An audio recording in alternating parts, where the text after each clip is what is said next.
Vamos a dar inicio a nuestra sesión, no sin antes mencionarles que a nombre del doctor Pedro Salazar Ugarte, director del Instituto de Investigaciones Jurídicas, comentarle que a la licenciada Cecilia Montserrat Ramiro Jiménez, que es un enorme placer recibirla en esta su casa, sobre todo que haya atendido la solicitud de poder conversar con nosotros, estudiantes o participantes del Diplomado en Energía, estudiantes de la División de Estudios de Posgrado y de nuestra Facultad de Derecho de la Universidad Nacional Autónoma de México. Entonces, le agradecemos infinitamente la aceptación y por otra parte, pues le reiteramos la bienvenida. Me voy a permitir dar lectura a una muy apretada síntesis curricular. La licenciada Cecilia Montserrat Ramiro Jiménez es comisionada de la Comisión Reguladora de Energía. Montserrat fue nombrada comisionada por el Senado de la República el 18 de septiembre del año de 2014 por un periodo de 5 años, el cual finalizará el 31 de diciembre de 2019. Es economista, egresada del Instituto Tecnológico Autónomo de México. Cuenta con una maestría en economía por parte de la University College London, donde también obtuvo una especialidad en economía ambiental y recursos naturales. Tiene diplomados en finanzas, en responsabilidad social corporativa de la Universidad de Harvard. Del año de 2013 a 2014 se desempeñó como directora de energía en el Instituto Mexicano para la Competitividad, IMCO. Inició su trabajo en el sector público dentro de la Subsecretaría de Planeación y Política Ambiental de la Secretaría del Medio Ambiente y Recursos Naturales. Después, en el sector privado como consultora en temas de energía y medio ambiente, tanto en México como en Estados Unidos. Entre el año de 2005 y 2013 se desempeñó en distintas áreas de Petróleos Mexicanos como planeación y evaluación del desempeño económico de la Dirección Corporativa de Finanzas, la coordinación de asesores de esta misma y la subdirección de finanzas de la filial PMI Comercio Internacional. En términos generales, una destacada profesionista, una mujer de vanguardia y que honrosamente ocupa el cargo de comisionada de la Comisión Reguladora de Energía. Sin más, cedemos el uso de la palabra a la maestra Cecilia Montserrat Ramiro.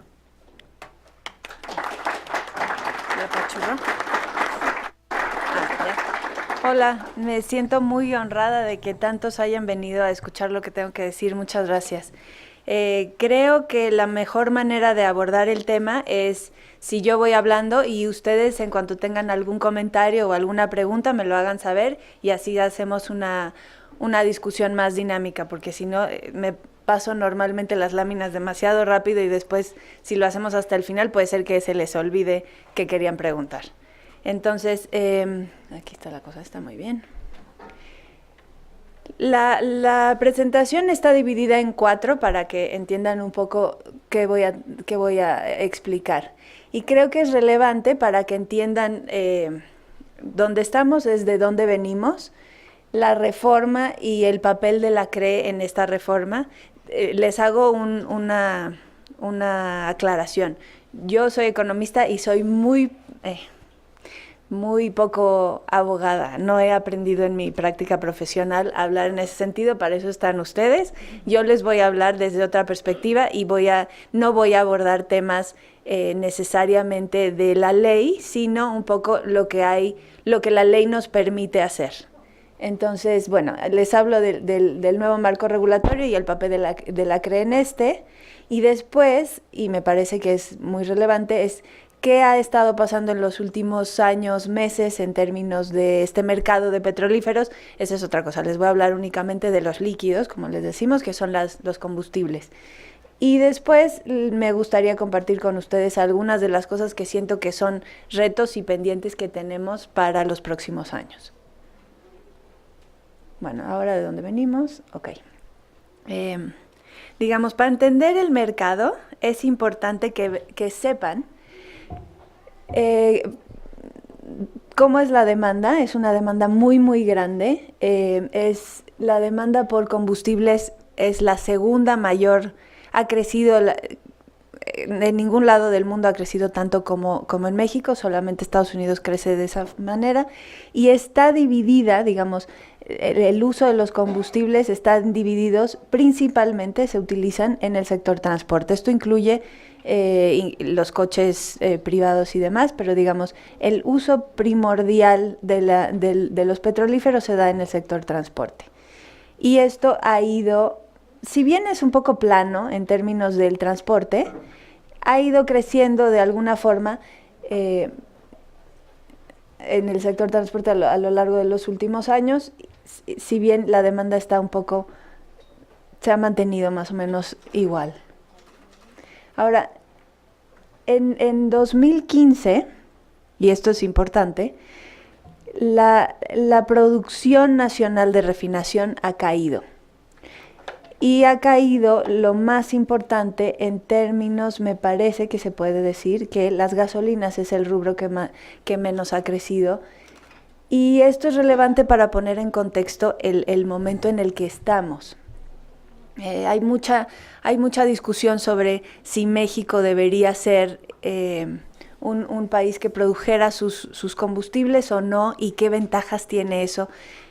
A lo mejor aquí es una digresión, pero digamos, lo importante de esto es que los combustibles dependen de lo que el crudo que se produce en el país en el que se produce, y de esta forma puedes producir gasolinas limpias más fácil o más difícilmente, o diéseles o turbocinas. Normalmente estos últimos tres que mencioné están ligados a crudos más ligeros, y nosotros en los últimos años hemos tenido producción de crudos más pesados, con lo cual es razonable ver por qué el combustóleo sí ha crecido, porque es fácil producir combustóleo a partir de crudos más pesados. Pero un poco el problema aquí es que los crudos más pesados dan combustibles de valor agregado menor.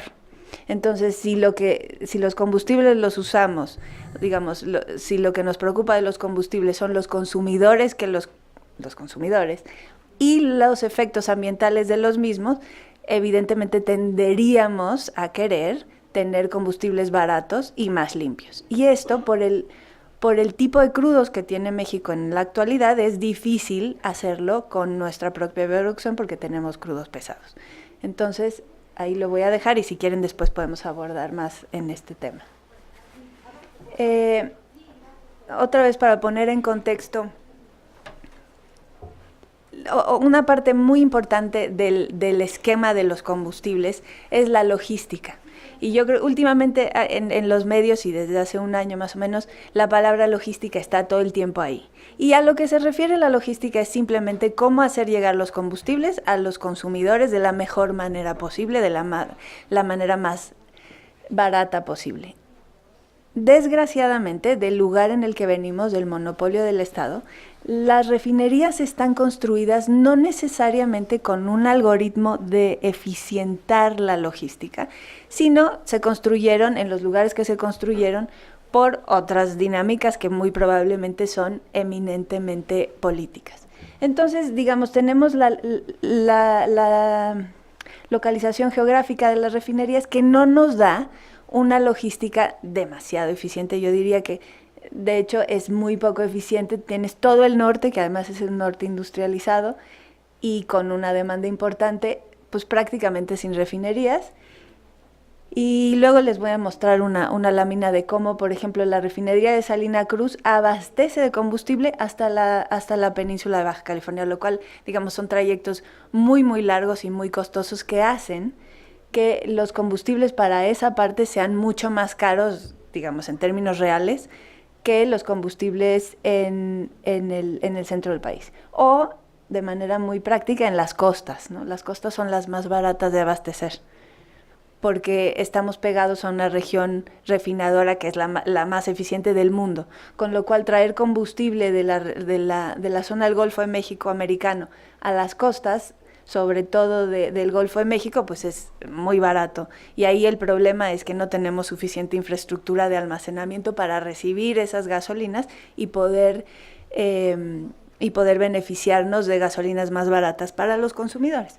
Pero bueno, eso lo abordaré más adelante. Lo importante de esta lámina y lo que les quiere mostrar es toda la producción de refinación ha caído, menos en Madero.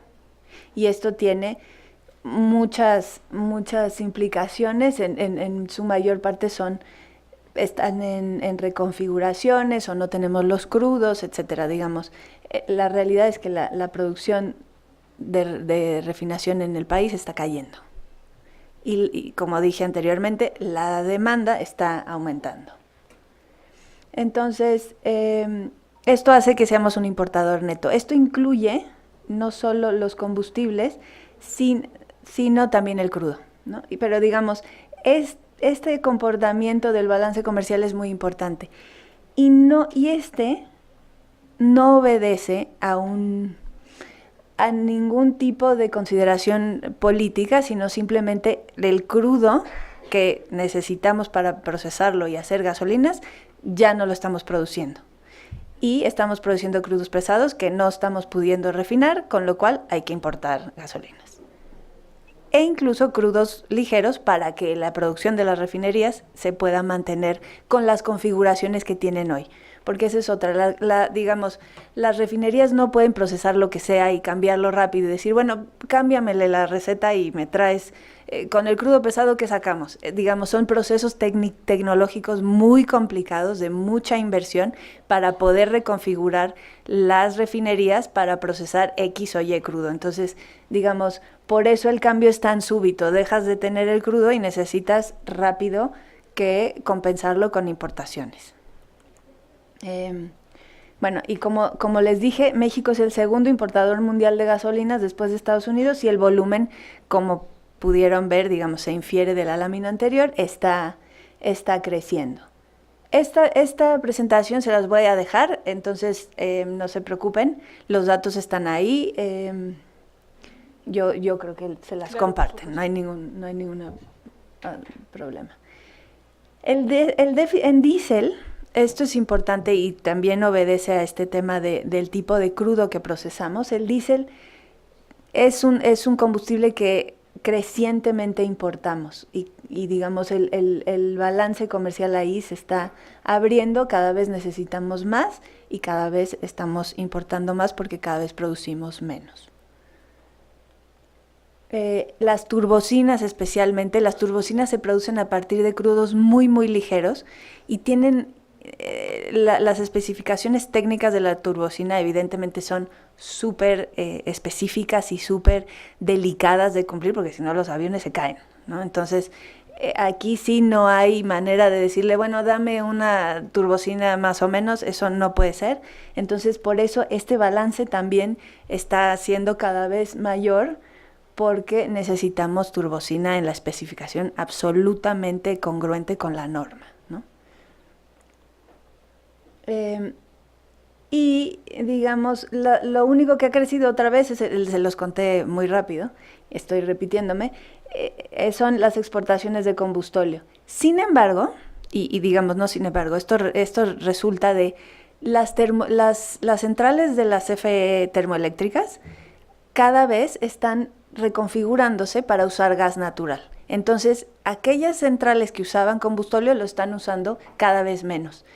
Y esto hace que cada vez se necesite menos el combustóleo. El combustóleo, por suerte, para el planeta, cada vez se usa menos, ¿no? Y aquí vale la pena traer a colación, es un tema que no está relacionado necesariamente o directamente con las gasolinas, pero es importantísimo decirlo. El gran competidor para este tipo de tecnología en las plantas de generación eléctrica son los renovables. Los renovables están teniendo un gran auge. Hace solo unos días tuvimos una subasta de renovables para el suministro básico, es decir, para la luz que usamos todos en residencial, que tuvo precios impactantemente bajos, más o menos $30, una cosa así, o sea, realmente muy, muy competitivo. Y esto lo que significa es que crecientemente el país se va a electrificar a partir de combustibles de generación renovable, y eso es una gran noticia. Sin embargo, todas las grandes noticias tienen un impacto en lo que dejas de usar, ¿no? Y esto es, por ejemplo, que el combustóleo, si ya no se usaba, ahora se va a usar aún menos. Con lo cual, nuestros crudos pesados tienen que encontrar otro canal, exportarlos a otros países en donde todavía no llegan a esta transformación tecnológica, y digamos cada vez tengan menos demanda nacional. A mí me parece que los beneficios son mayores que los costos de cambiar de una base de combustóleo a renovables y, por supuesto, gas natural, ¿no? Entonces, creo que hay esta historia es importante ponerla en contexto de la matriz energética de México, que se está moviendo crecientemente hacia renovables, en donde tenemos un potencial enorme y que además tiene pues muchas ventajas globales, ¿no? Bueno, ahora, otra vez, yendo a la infraestructura y a la logística. Esto es lo que hay hoy. Esta es la infraestructura logística de Pemex. Y todos los trayectos rojos son ductos que están rebasados, saturados en su utilización. Y los puntos son, Pemex le llama terminal de abastecimiento y reparto, en realidad son almacenamientos, ¿no? O sea, son tanques donde guardas el combustible para poder distribuirlo y tener una logística más o menos eficiente. Hay muy pocos puntos en donde se tienen días de almacenamiento mayor a 6 o mayor a 5, muy poquitos. Y en casi todos Pemex opera en una lógica de casi justo a tiempo, lo cual en ningún país del mundo sucede, porque es un riesgo. Tú no le puedes decir a un país, híjole, hubo un huracán y hoy no hay gasolina, es un desastre, ¿no? Digamos, en todos los países hay políticas de almacenamiento, de días de almacenamiento de la gasolina, para evitar problemas en el consumo y que los consumidores tengan shocks así de tengo que hacer cola en la gasolinera porque no hay. Entonces, esto es algo que Pemex ha sabido muy bien manejar, la verdad, eso hay que dárselos al anterior monopolio, pero es algo que tenemos que cambiar, y es algo que tenemos que cambiar en beneficio de los consumidores, porque al final, y en esto, después hablo un poco sobre ello, pero lo interesante de este mercado es que esto se hace, tener una logística más eficiente, tener un mercado con muchos participantes.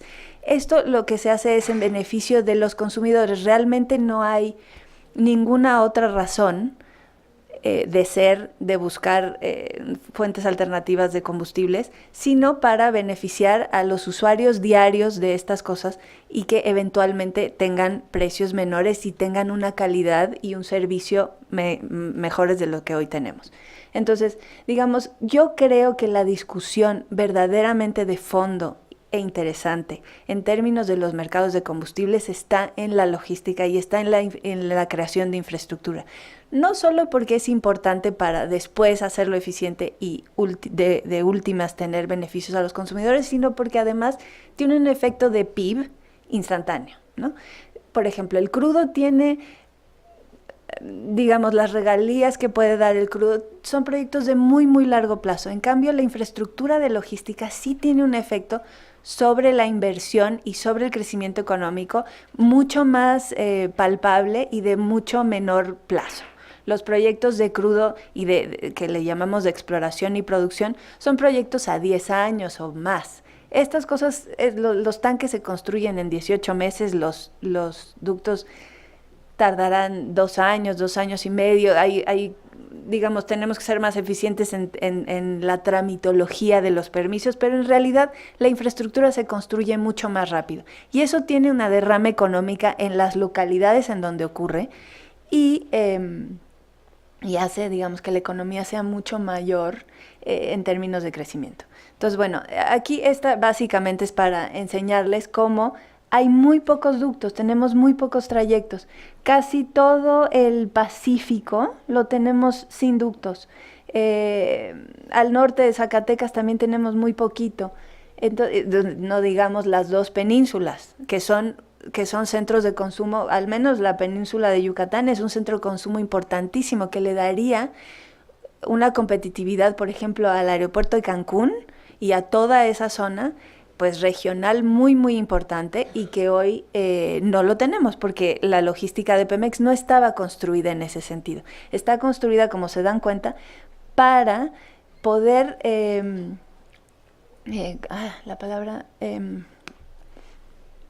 sacar el producto de cada una de las refinerías, y si se dan cuenta, pues en Cadereyta hay ductos, en Madero, en Salina Cruz, pero digamos, y en el centro del país, pero más allá de eso, realmente no tenemos ductos porque no estaba pensado así. Por ejemplo, aquí, este es el mapa que les enseño. Salina Cruz, ahí del Istmo de Tehuantepec, se va a abastecer hasta la península, hasta Baja California Norte. Eso es carísimo, ¿no? Y eso lo paga, antes que el precio era único, pues lo pagábamos todos los consumidores de gasolina en general, o lo pagaba la federación a través de, porque teníamos un precio controlado, y digamos, realmente no se reflejaban estas diferencias en los costos para llevar gasolinas a estos puntos, ni el verdadero costo de la gasolina en términos de lo que cuesta llevarla. Y aquí me gustaría hacer una pausa y explicar un poco qué factores forman el precio de las gasolinas o los combustibles. Y creo que es importante, es el precio digamos,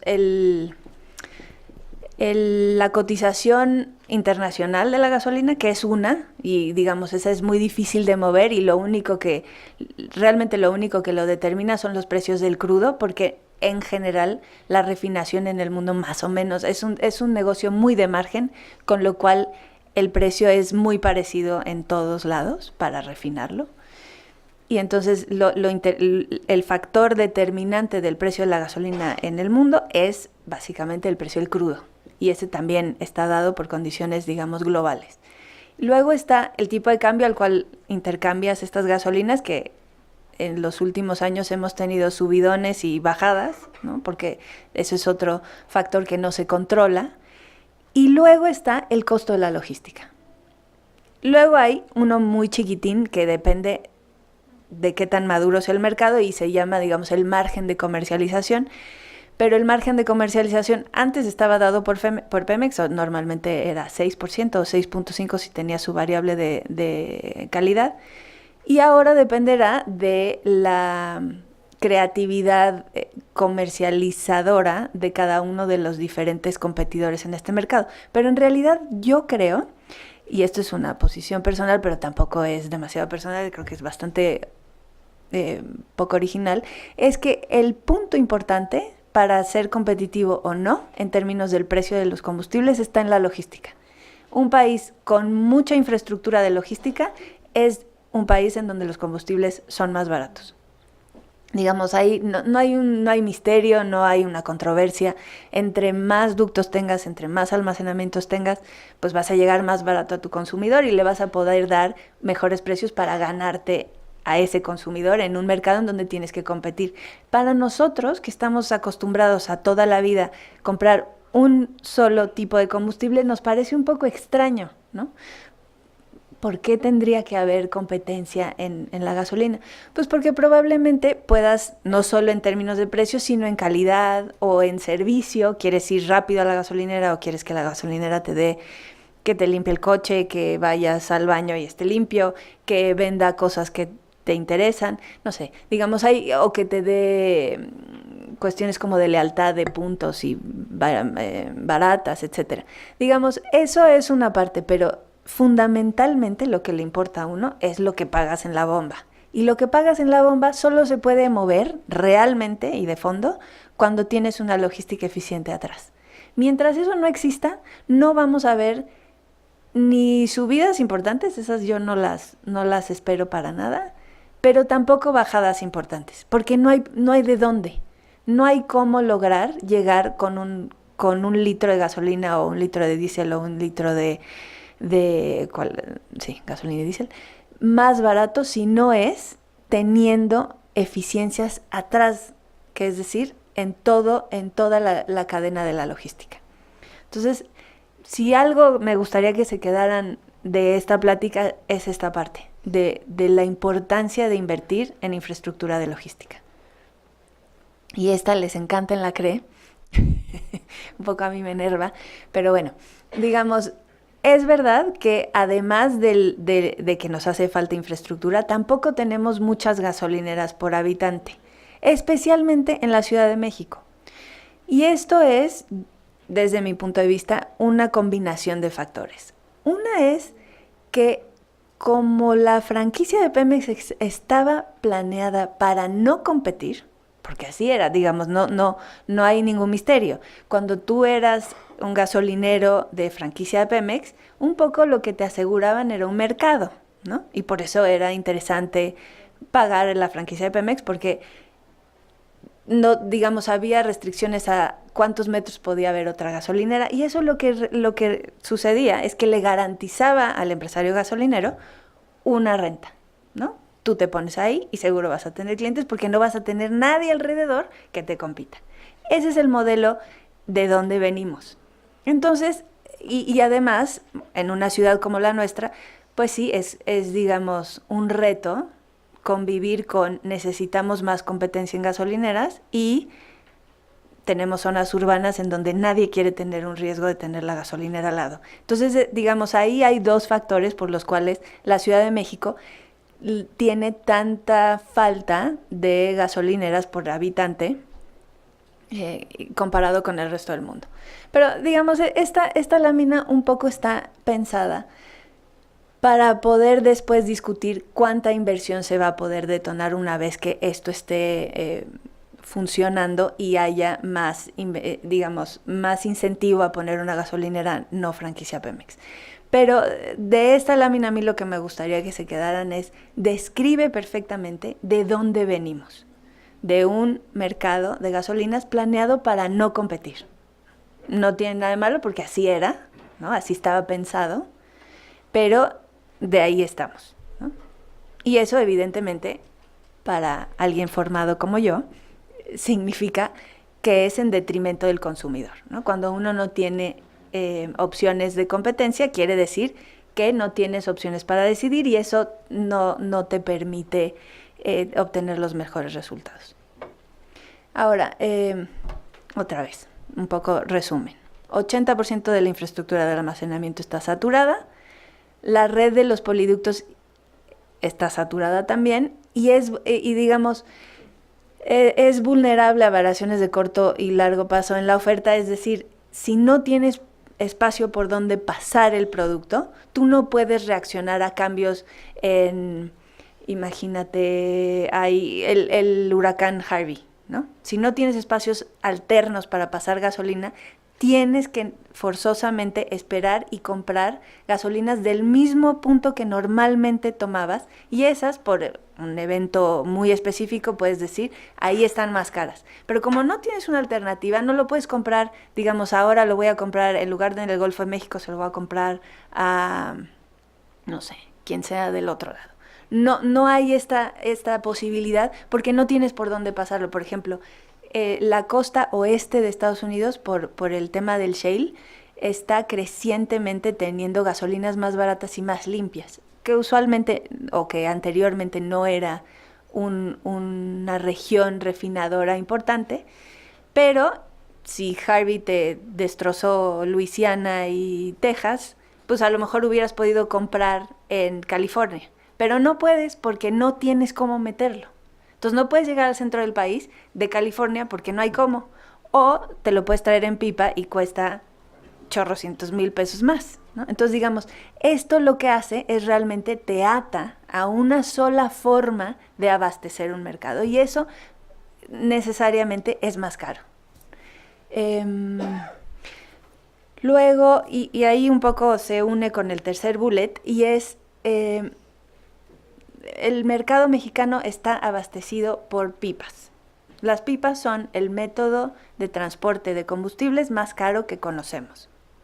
Si no fuera por las cubetas cargadas por personas, ¿no? Digamos, esa sería la única más cara. Pero es el más ineficiente y es el más caro. Y además es el más peligroso. Porque en el fondo tenemos eso y el gas LP, pero no vengo a hablar de eso, es tener bombas en las calles, ¿no? Entonces, sí, el tema de los autotanques es una complicación y es una ineficiencia, y lo tenemos porque nunca invertimos en infraestructura tratando de eficientar la cadena. Entonces, y después el cuarto punto, y ese es muy importante, las terminales marítimas, desde un punto de vista, una vez que te vuelves un país dependiente de la importación de combustibles, tienes que meterlas por algún lado. Y el lado más común y el más barato son las terminales marítimas en el Golfo de México. Y esas son muy pequeñas. Las tenemos muy saturadas y no tenemos opciones. Digamos, está en Madero, luego tenemos Tuxpan y luego Pajaritos, exactamente, y luego alguna otra por Dos Bocas. Pero digamos, tenemos poca infraestructura de Pemex, que además ha tenido muy poca inversión. Y esto estoy otra vez en una digresión. El problema de la inversión es que Pemex, en la manera en la que jerarquizaba sus proyectos, los jerarquizaba por la tasa interna de retorno de cada uno de los proyectos, pero todos competían en la misma bolsa. Entonces, la tasa interna de retorno de un proyecto de exploración y producción nunca, jamás se va a parecer a la tasa interna de retorno de un proyectillo de hacer más grande un tanque de almacenamiento, porque el negocio es diametralmente opuesto, sobre todo hace unos años, en donde el crudo estaba a 100 y la tarifa máxima que puedas cobrar por almacenamiento es $1 por barril o menos, y además entre ellos no se cobraban. Entonces la infraestructura, la logística de Pemex nunca tuvo ingresos. Es otra razón por la cual no se invirtió, porque ellos, digamos, eran nada más los que pasaban el producto, pero nunca como negocio recibían un pago por sus servicios. Entonces nunca estaba reconocido en la tasa interna de retorno. Entonces son proyectos que siempre se dejaron a la cola de los proyectos y nunca se materializaron, y hoy tenemos, digamos, la falta de infraestructura y modernización y mantenimiento que tenemos. Entonces, creo que el último punto no es muy relevante, que ya les dije lo del tamaño de la población. Entonces, venimos de un contexto de terminales de almacenamiento insuficientes, una demanda creciente de combustibles, y ahí pusimos muy elegantemente poco uso de otros medios de transporte, pero yo diría que casi nulo uso de otros medios de transporte. Y el punto de la administración de precios sin reconocer diferencias en costos se refiere a cuando el precio era nacional. Si tú llevabas combustible aquí estoy yo, la refinería, y lo llevo, imagínate, soy Salamanca y lo llevo a León, ese litro de gasolina pues debería ser mucho más barato, porque nada más fui un trayecto muy pequeño. Pero si lo llevo de Salina Cruz a La Paz, pues es carísimo. Y el precio de León y de La Paz era el mismo.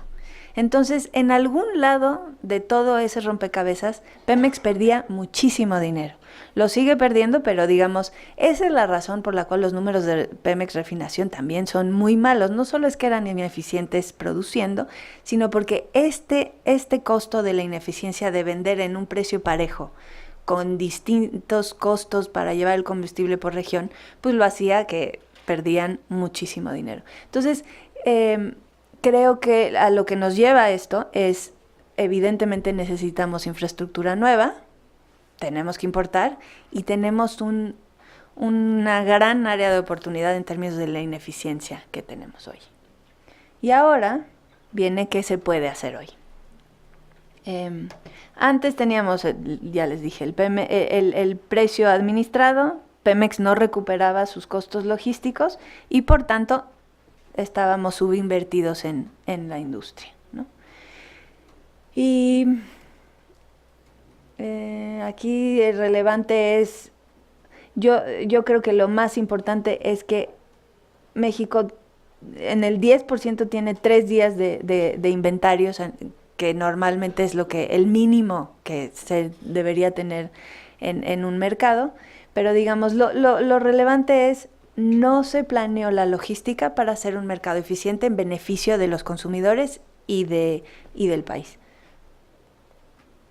El nuevo modelo, a partir de la reforma, es que ahora se puede invertir en toda la cadena de valor de los combustibles. Nosotros regulamos el transporte allá arriba, la refinación por se quedó en el ámbito de CENER, y luego todo lo que es aguas abajo, como le decimos, que es el transporte después de la refinería, el almacenamiento, la distribución y la comercialización. Ahí pongo a CEA porque muchas veces no se entiende cuál es el rol de la CRE en términos de la regulación de la seguridad industrial y el medio ambiente. Nosotros no tenemos una facultad de regular ningún tipo de cuestión ambiental. Todo eso lo ve ASEA a lo largo de toda la cadena de los hidrocarburos. Y nosotros la única cosa que tenemos en términos de norma es la de la calidad de los combustibles. Pero después me voy a detener en ese punto porque la calidad de los combustibles a veces se entiende como el impacto ambiental de los combustibles y no es así. Pero cuando llegue se los pongo. Digamos, ahora lo que estamos tratando de hacer es que promover la competencia y que los precios, no, aquí es muy importante decirlo, no es que los precios sean bajos o altos, es que sean competitivos en cada una de las regiones y que haya eficiencia en el uso de toda la infraestructura. Y esto quiere decir que si desarrollamos eficientemente los mercados es porque tenemos un desarrollo de infraestructura y los costos de logística tienden a ser menores con el objetivo de proteger a los consumidores. Y aquí sí ya viene lo que les quería yo decir de qué hacemos y qué instrumentos regulatorios tenemos. Y creo que esta lámina es importante porque resume muy bien, a veces es normal, no saben qué hacemos. Entre algunas de las razones es que la CRE es vieja y hacía poquititas cosas y era, pues, digamos, solo teníamos algún papel en términos de la regulación del gas. Teníamos una función en términos de la regulación del mercado eléctrico, de lo que se podía hacer y no se podía hacer, pero básicamente era muy acotado y eran mercados chiquitos. En esto, todas nuestras facultades son nuevas y, digamos, los dos instrumentos más importantes los usamos para promover la competencia y para asegurar las condiciones técnicas adecuadas. Y para promover la competencia, mucha gente habla del acceso abierto. ¿Qué es esa cosa del acceso abierto? Porque la ley dice el acceso abierto en todo y la no discriminación. El acceso abierto lo único que dice es, en infraestructura que tenga capacidad ociosa, es decir, que no estés utilizando, le tienes que dar entrada a quien te lo solicite por una tarifa. Eso es el acceso abierto. No es regala tu infraestructura a quien te la pida. Digamos, lo único a lo que se refiere y en términos legales y para sus potenciales clientes y para lo que ustedes van a usar este conocimiento, creo que lo interesante es que el acceso abierto lo único que dice es, si hay infraestructura que tiene capacidad ociosa, tú me tienes que dejar entrar y yo te tengo que pagar una contraprestación por ello. Si no tienes capacidad ociosa, pues no me puedes dar lo que no tienes, ¿no? Y eso es muy importante. Luego está la parte que yo considero en este momento más importante, que es la regulación asimétrica. Y eso a lo que se refiere es, hoy para tener un mercado tenemos que contener al incumbente, y el incumbente es el monopolio estatal.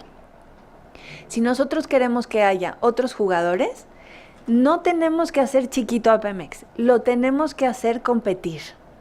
Tenemos que darle chance a los nuevos de poder competir con Pemex en igualdad de condiciones. Y a eso se refiere la regulación asimétrica. Es muy fácil descontextualizar esto, ¿no? Decir, no, es que esta reforma está hecha en contra del monopolio estatal. No, el monopolio estatal tiene primero ya no es monopolio, pero digamos las ex empresas estatales y hoy productivas del Estado, lo que tienen que hacer es aprender a competir en su propio beneficio. Y digamos, toda la regulación asimétrica se refiere a eso. Y eso pasa por una cosa que se llama la temporada abierta, en la cual no hemos sido muy exitosos, ahorita les explico por qué.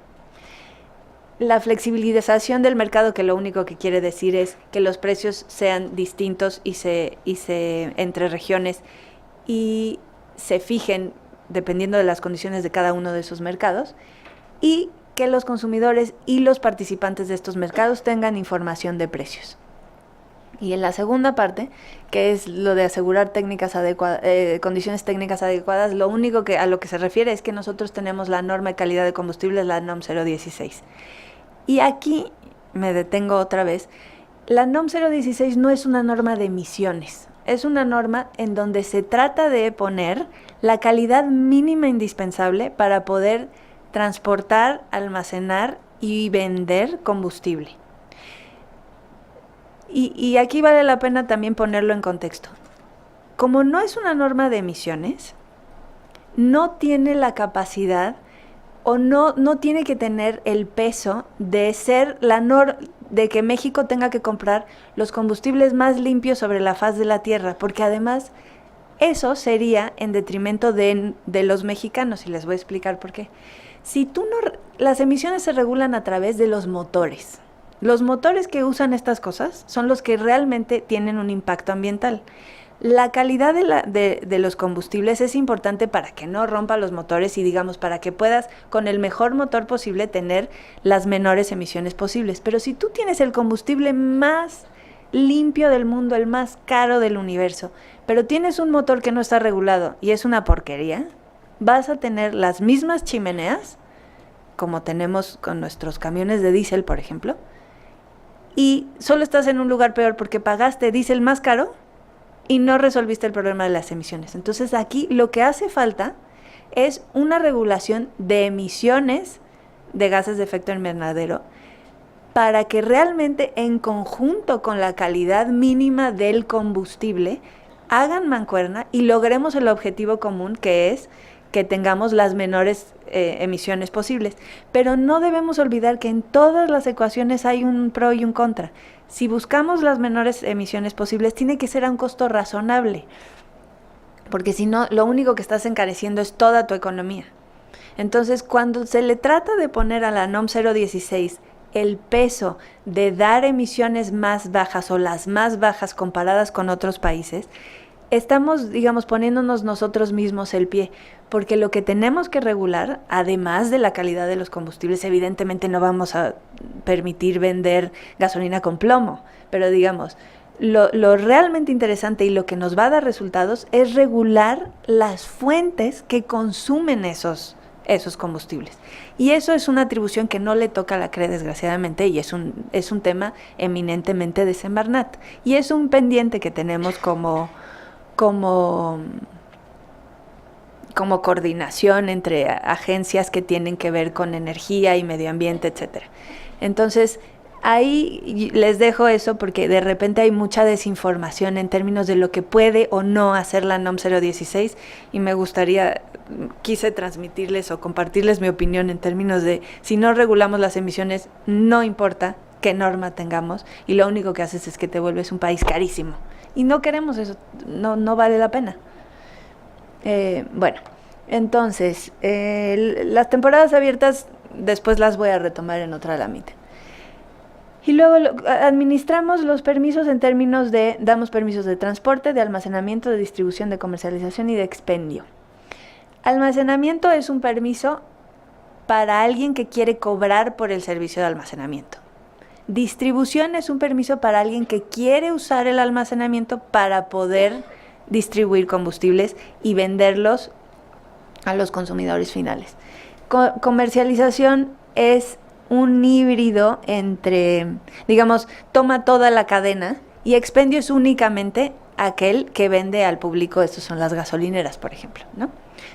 Comercialización podría ser, ¿qué les digo? Alguna de las grandes petroleras que quiere vender combustibles pide un permiso de comercialización y luego, donde las vayan a vender, pide un permiso de expendio.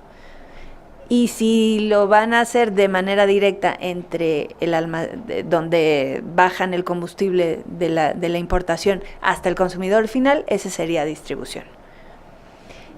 Y luego tenemos una facultad de supervisión e inspección que es mucho mayor a lo que teníamos antes y sí tenemos la posibilidad de revocar permisos, de inhabilitar personal, de funcionarios públicos.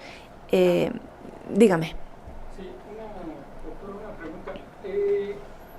permiso de comercialización no necesariamente tiene que tener el de almacenamiento. No, no. Totalmente es nada más de ferrotaque, por decir algo, a la pipa y al consumidor final. Sí. No tengo que tener uno de almacenamiento. No, si el modelo, digamos, esto es importante.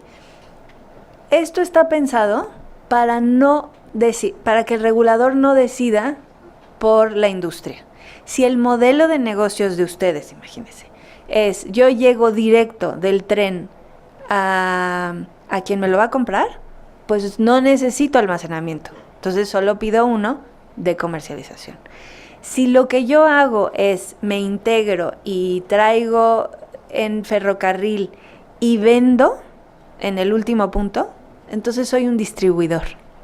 Pero si le voy a vender mis servicios del tanque a alguien que ponga ahí su molécula, además de que yo pueda poner ahí también, ¿no? Tengo la mía y la de Alfonso y la de este señor.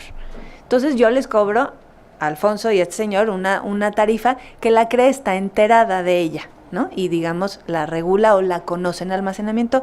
No damos tarifas únicamente a Pemex por regulación asimétrica, pero digamos es un modelo de negocio distinto. A mí no me importa de quién es la molécula, yo lo que vendo es el servicio de te guardo tus gasolinas y te las doy como tú me lo pidas y te cobro una tarifa por ello. Y esa es conocida y digamos eso se conecta con el tema de información de precios. Es muy importante. Para que todo esto funcione, necesitamos ser absolutamente transparentes en quién paga qué capacidad hay, y todo eso está en los boletines electrónicos. Y información de precios ahí se refiere, no sé si se han dado cuenta cómo han cambiado los displays. Digamos, ahora cada gasolinera tiene una manera bastante parecida de reportar sus precios y nos tiene que informar. Me parece que es con 1 hora de anticipación. Aquí soy medio pésima para eso, pero bueno, creo que 1 hora de anticipación antes de que vaya a cambiar el precio. Entonces nosotros estamos informados todo el tiempo de qué pasa con los precios. Y esto es porque si bien cada quien fija su precio como quiera, como hace sentido para su negocio, tampoco puede haber una laxitud de tal manera que alguien se pasa de listo y pone un precio exagerado, y nosotros ahí tenemos la facultad de decir, oye, esto no corresponde a la estructura de costos. Entonces, si lo hace, digamos, en un comportamiento cotidiano, nosotros tenemos la facultad de volverlo a regular en términos de precio. Entonces, esto está fundamentalmente para disuadir un manejo de precios que fuera inconsistente con la competencia o aprovechando en algunas localidades en donde no hay mucha competencia, se podría pensar que cualquiera puede poner el precio altísimo y alguien le va a tener que comprar porque no hay otra opción. Y la protección al consumidor en este sentido está justo en la información de precios, que tiene que ser consistente con su estructura de costos, ¿no? Digamos otra vez, el precio del crudo, el tipo de cambio y la logística. Gracias. Sí. Buenas tardes.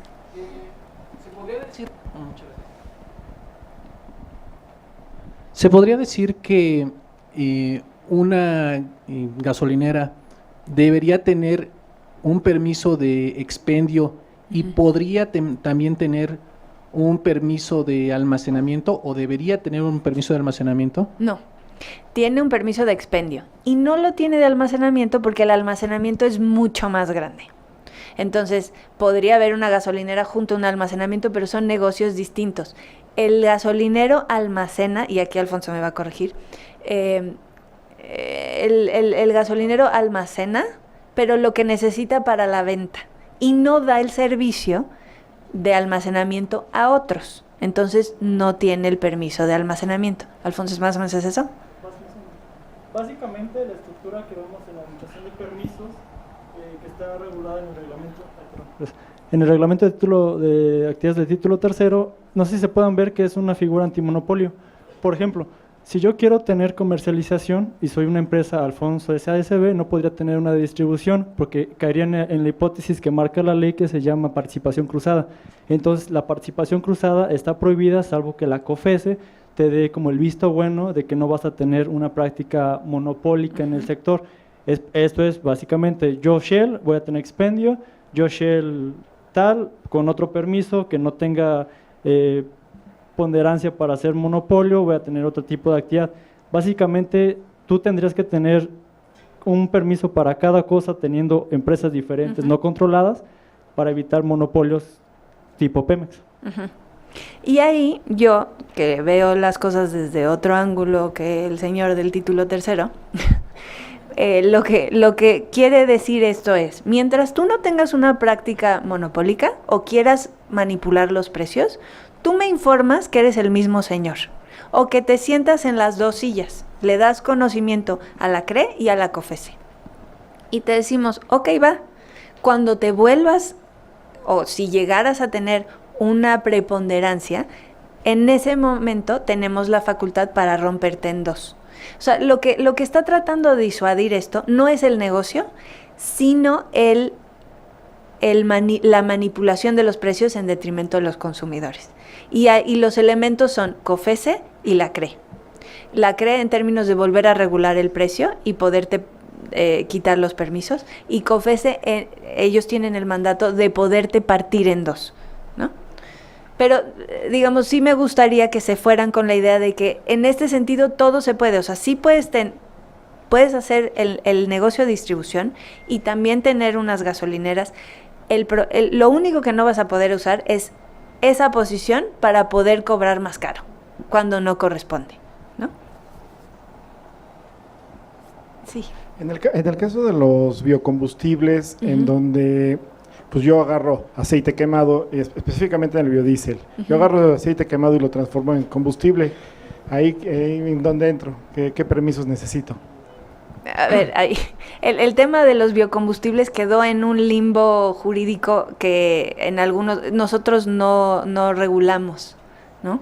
Está y es uno de los retos que no sé si tengo aquí apuntados, pero es un reto porque muchas de las atribuciones para biocombustibles se quedaron en CENER. Entonces, sí es un problema y tienes razón. Y hay que resolverlo y ahorita no tengo la respuesta porque no lo hemos resuelto. Ok, gracias. Había otra, creo, ¿no? Bueno, pues sigo. Ok. Aquí está. Para ahondar más en el tema del acceso abierto. Aquí pone clarísimo, siempre que haya capacidad disponible y en igualdad de condiciones a todos los usuarios. O sea, si tú cobras, eres almacenamiento, eres un ducto de transporte, a todos con los mismos volúmenes les tienes que cobrar la misma tarifa. No puedes tener preferencia por ninguno. Y el mecanismo para asignar estas capacidades se llama temporada abierta, que en realidad para infraestructura nueva es lo que cualquier agente tendría que hacer para dimensionar su infraestructura, es decir, ¿cuánto me voy a gastar en este tanque? ¿Lo voy a hacer de 500,000 barriles o de 350? Pues le voy a preguntar a mis potenciales clientes pues cuántos hay y decido si me voy con la inversión de 500,000 o de 350. Digamos, eso es una temporada abierta, que es publicitar tu proyecto para que recibas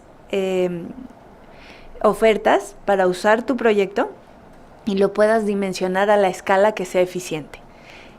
Obviamente siempre lo puedes hacer más grande, pero eso va en contra del riesgo de tu capital. Si lo quieres hacer enorme, te va a costar más y no necesariamente vas a recuperar tu inversión porque no estás seguro de que haya alguien serio que quiera comprar tu servicio. Entonces, digamos, en términos generales, la temporada abierta es la forma natural con la cual todos los proyectos se dimensionan. Cuando dije que no habíamos sido muy exitosos en la temporada abierta, me refería al caso de las temporadas abiertas de Pemex, que no sé si hayan tenido conocimiento de ellas, pero después hay una lámina específica para eso. Cuando les decía que todo tiene que estar transparente para que los usuarios tengan conocimiento de las tarifas, de los volúmenes, etcétera, me refería al boletín electrónico. Y eso es algo es una plataforma que el permisionario de la CRE tiene que tener para todos sus usuarios, en donde se ponga nominaciones. Se refiere a cómo voy hoy, martes, lunes, lo que sea, voy a pasar 5 litros de gasolina y luego 5 de diésel y luego y los voy a ir tomando en orden alfabético, en el que primero llegó, primero se lo mando, digamos, la manera en la cual operativamente va a funcionar el almacenamiento y el ducto, eso es la nominación. Confirmación es cómo te aviso que sí te voy a pasar tu producto, y tú, en base a la confirmación que yo te dé permisionario, tú vas a poder decirle a tu cliente de dónde quieres que llegue el combustible para que puedas tener una operación que sea acorde con lo que tú hayas pactado con tus clientes. Evidentemente la facturación y el pago, en donde recibes y en donde entregas, esos son los puntos de origen y destino, la capacidad que cada uno de los usuarios de ese ducto tiene. Por ejemplo, el señor tiene 2 barriles, yo 4 y la señorita tiene 1. Digamos, esa es la capacidad reservada que tengas, y pagamos acorde a eso. No es lo mismo tener 1 que 18. Evidentemente, entre mayor volumen, más accesible es la tarifa que puedes pactar con tu contraparte. ¿Qué más?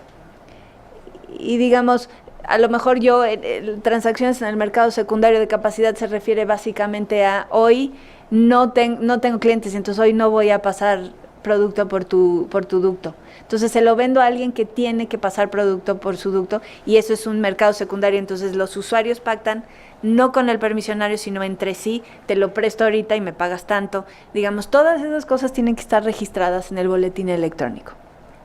Y luego nosotros aprobamos una cosa que se llama términos y condiciones para la prestación de servicio, que son los detalles finísimos de la operación de cada uno de la infraestructura.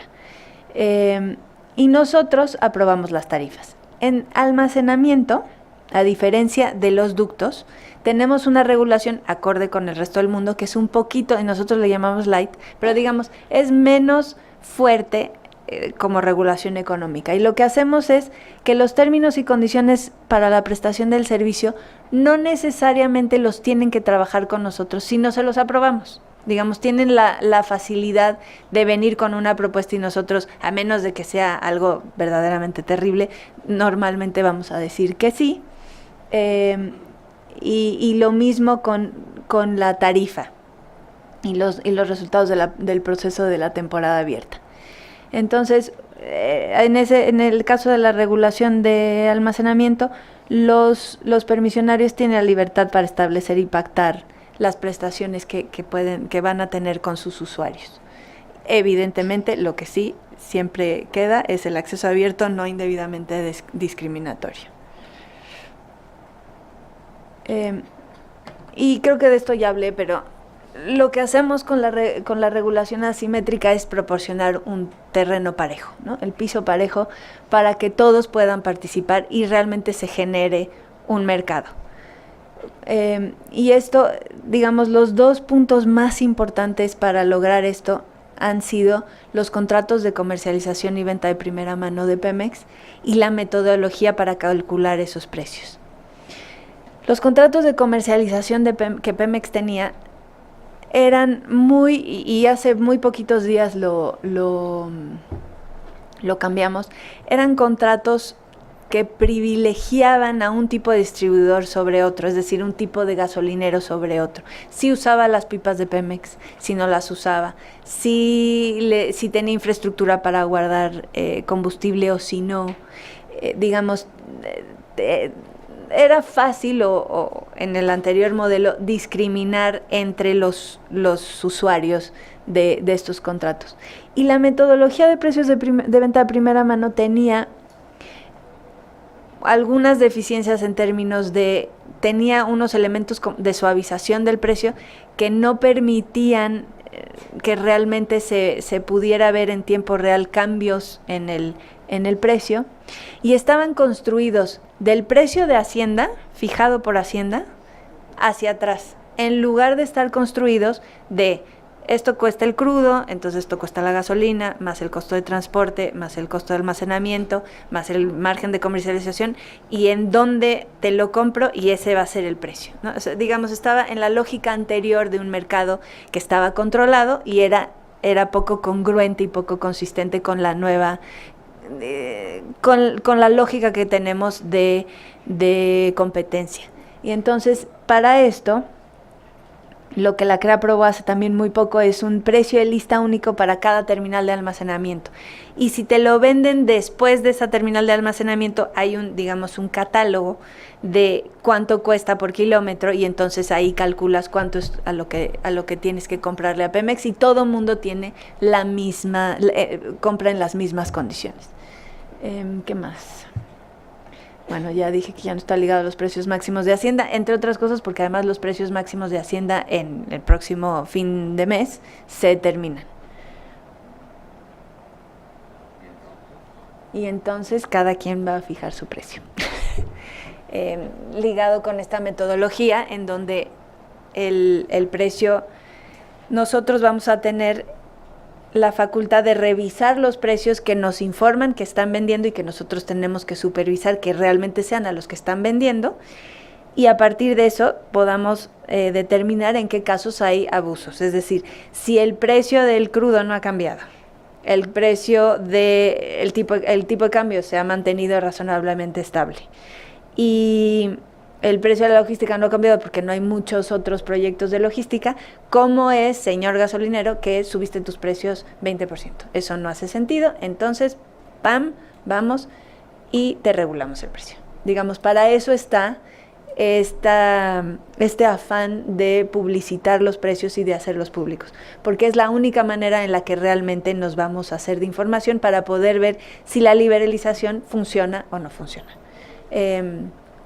Yo creo que el mejor controlador de abusos está en la competencia, ¿no? O sea, si yo voy en mi coche y veo que en una esquina está a 17.06 y en la otra está a 19, no me voy a ir a la 19, me voy a ir a la 17. Y el señor que la puso a 19 va a decir, soy un imbécil, ¿para qué la pongo a 19? No tengo clientes, ¿no? El problema es en aquellos sitios en donde no haya suficiente competencia, y ahí es donde la CRE tenemos todo un mapa de dónde hay más concentración de gasolinerías, en donde, digamos, qué grupos de gasolineros son dueños de muchas o de pocas, y digamos, eso nos da un termómetro para saber en dónde buscar si es que hubiera cambios importantes. Aquí traigo ¿esto para qué se los puse? Ok. Bueno, déjenme, ahorita voy a eso, pero este es importante porque les quiero hablar de la temporada abierta de Pemex y lo que realmente buscaba. Para poder tener competencia y que realmente no sea un problema el haber liberalizado el precio y que realmente te sientas cómodo pensando que no va a haber abusos, necesitas tener participantes, muchos, porque si no, el riesgo de que alguien manipule los precios está ahí, y eso es una realidad y hay que estar conscientes de ello. Para que haya muchos participantes, necesitamos, o digamos, la industria no va a venir, no se va a desarrollar si no tiene clientes. Esto es, si no tiene dónde vender su producto. Y no va a poder tener clientes si no les puede asegurar hacerles llegar el producto, ¿no? Porque si una empresa no le asegura al empresario gasolinero que va a tener el suministro de la gasolina, pues no se va a cambiar de la franquicia de Pemex a otra, porque si lo dejan colgado de la brocha va a perder sus clientes. Con lo cual hay una tensión natural al principio de un mercado para poder lograr que lleguen a nuevos participantes. Y esto pasa porque venimos de un esquema en donde hay poco almacenamiento y poco transporte. Pero ¿cómo se van a detonar estos proyectos? Desgraciadamente se detonan a partir de los clientes. O sea, esto va, en lugar de que se detonen a partir de la idea de un mercado que está creciendo y que además está creciendo como el segundo mercado más importante mundial, independientemente de eso, si no tienen asegurados los clientes, no se va a dar la inversión. Entonces, ¿qué se necesita? Pues se necesita que en el inmediato plazo puedan pasar su producto a través de la infraestructura ociosa que pudiera tener Pemex. Y ahí es donde creo que hemos tenido un área de oportunidad importante. Y esto es porque la comisión no se ha puesto de acuerdo de fondo y claramente con lo que Pemex piensa que tiene disponible de capacidad. Entonces, esta tensión entre el regulador y el incumbente, que no estaba acostumbrado a que lo regularan porque en las gasolinas Pemex era su propio árbitro, digamos, no hemos logrado ese consenso en decir, bueno, yo importo el 60% de las gasolinas del país, te voy a dar el 40% de mis ductos. No hay ese afán de competir y es natural, tampoco se los puedes pedir, saca las manos del mercado y ahora regálaselo a los nuevos, se entiende, es una tensión normal, pero digamos no hemos sido exitosos en poner claramente una temporada abierta que pudiera darle entrada a un número razonable de competidores. Eso va a acabar sucediendo por el empuje que tiene el tamaño del mercado. Pero hubiera sido óptimo poderlo lograr más rápido y hubiera sido óptimo eficientar el uso de la infraestructura actual de Pemex, pero digamos eso no lo hemos logrado y es un pendiente que tenemos. Sin embargo, creo que a mí me da un poco de frustración porque me gustaría que hubiera sucedido más rápido para que realmente pudiéramos tener resultados más rápido y además crecimiento económico en términos de los nuevos entrantes en el mercado. Pero bueno, digamos, hoy día esta temporada abierta, las dos que se han llevado a cabo en el norte tuvieron como único ganador una empresa que se llama Tesoro. Y solo hay una porque la capacidad era muy chiquita, o sea, había espacio para muy poquito producto y entonces no es eficiente para nadie de lo poquito dividirlo todavía en más poquito, porque digamos la logística para que sea eficiente tiene que tener un volumen razonable. Es decir, por ejemplo, que lleguen, entre más grande el buquetanque que llegue, es más eficiente, puedes llegar más barato.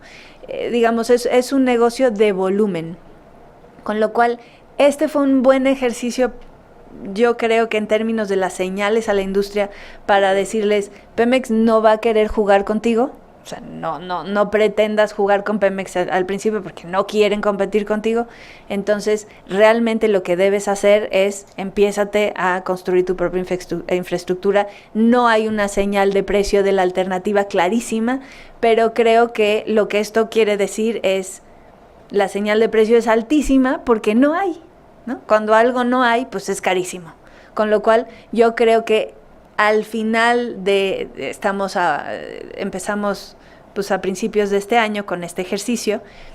Después de varios meses de intentarlo, yo creo que la industria debería leer esto como creo que es momento para invertir nosotros y dejar a un lado esta idea que hubiera sido muy correcta de poder compartir la infraestructura de Pemex a través de una tarifa razonable, pero digamos eso no va a ocurrir, con lo cual yo si fuera ellos empezaría a invertir y ya está. Pero como regulador a mí lo que me preocupa es que esto lo que hace es que retrasa el momento en el cual los consumidores podríamos llegar a beneficiarnos de precios más, digamos, más eficientes regionalmente cada uno de las regiones del país. Pero digamos es lo que hay y yo me cuesta mucho trabajo hacer política porque no lo soy, con lo cual les cuento realmente lo que creo que está sucediendo y es un pendiente, no lo logramos, no logramos poder transmitirle a Pemex lo importante que era que cooperara y tampoco hemos logrado entonces darle un precio a la alternativa de los proyectos de infraestructura, con lo cual ellos pudieran hacer un modelo de negocios y decir, mira, la alternativa está a 4 pesos y si nosotros llegamos a 3 nos vamos a ganar el mercado. Y entonces sus comités de riesgo, etcétera, dijeran, ok, es un buen negocio, vamos a invertir. Y va a tener que ser una cosa un poquito más riesgosa en términos de, como no hay infraestructura, pues la alternativa es simplemente que no existe y entonces muy probablemente nos vamos a poder tener proyectos exitosos, pero no es la manera en la cual estas cosas se desarrollan en el mundo de manera estándar, ¿no? Es un pendiente que tenemos y yo creo que vamos a tener que vivir con él. Quiero preguntar Sí. respecto a esta práctica monopólica del Estado, Ujú. si hay personas que están dispuestas a invertir, pero ¿qué tantos candados mete el Estado para que pues finalmente no lo vas a poder hacer?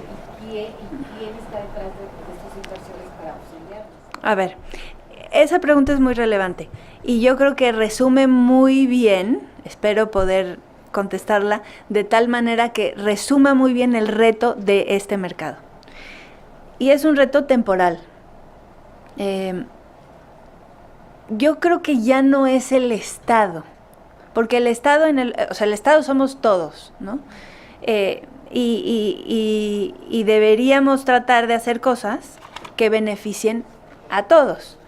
Y en este sentido, creo que lo que sucede con Pemex es muchos Pemex, ¿no?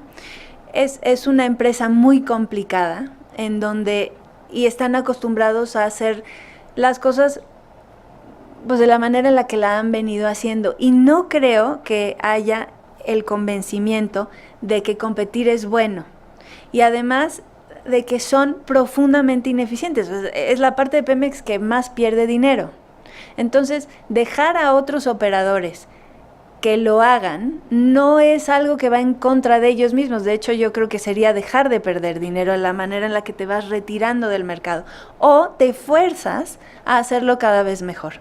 Entonces, yo creo que ahí el reto es, uno, que como reguladores podamos difundir estas posibilidades de manera mucho más activa y poder desmitificarlo de un lenguaje político cuando debería ser absolutamente técnico. El tema de las gasolinas es muy complejo porque nos pega a todos los días de muchas formas y es muy fácil volverlo político, desgraciadamente. Pero digamos, el objetivo de los mexicanos debería ser tener la infraestructura suficiente para tener un mercado abastecido de manera eficiente también, que nos pudiera dar combustibles más baratos y de mejor calidad, con un mejor servicio. Y, digamos, también con elementos de seguridad mayores a los que tenemos hoy. Entonces, yo creo profundamente que eso se hace a través de la competencia. No creo que con la misma receta podamos lograr resultados distintos. Entonces, si Pemex ha tardado tantos años haciendo lo mismo de manera ineficiente, es muy difícil que pueda aprender a hacerlo de manera eficiente sin ningún cambio profundo dentro de la misma empresa. Entonces, yo creo que ahí el reto es básicamente que no sé en términos de gobierno qué es lo que se debe hacer.